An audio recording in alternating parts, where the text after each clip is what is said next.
भगत सिंह भारत के स्वतंत्रता संग्राम के एक महान क्रांतिकारी और अमर शहीद थे। उन्हें शहीद-ए-आजम के नाम से भी जाना जाता है। उनका जन्म 27 सितंबर 1907 को बंगागांव जिला लायलपुर पंजाब में हुआ था। वे एक देशभक्त सिख परिवार से थे, जिनके परिवार के कई सदस्य स्वतंत्रता आंदोलन में सक्रिय थे।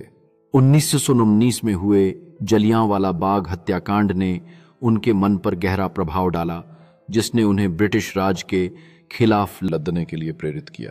उन्होंने नौजवान भारत सभा की स्थापना की, जिसका उद्देश्य युवाओं को स्वतंत्रता संग्राम के लिए संगठित करना था। भले ही उनकी उम्र कम थी, लेकिन उनकी सोच और कार्यों ने उन्हें स्वतंत्रता आंदोलन में एक महत्वपूर्ण स्थान दिलाया।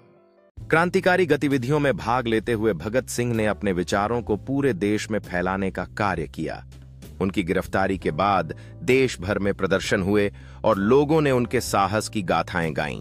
भगत सिंह की फांसी के बाद पूरे देश में एक गम का माहौल था, लेकिन उनके विचारों ने युवाओं को और अधिक प्रेरित किया।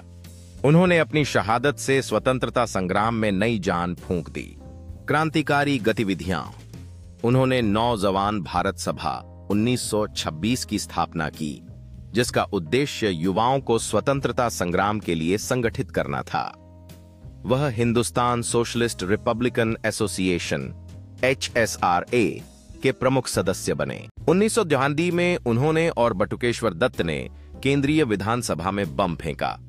बम फेंकने का उद्देश्य किसी को नुकसान पहुंचाना नहीं, बल्कि बाहरी ब्रिटिश सरकार को अपनी आवाज सुनाना और अपने क्रांतिकारी विचारों का प्रसार करना था।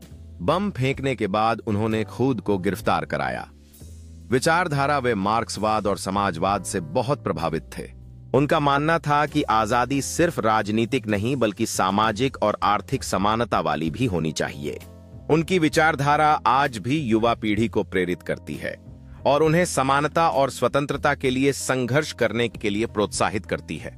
भक्तों के दिलों में उनकी याद हमेशा जीवित रहती है और उनका संघर्ष आज भी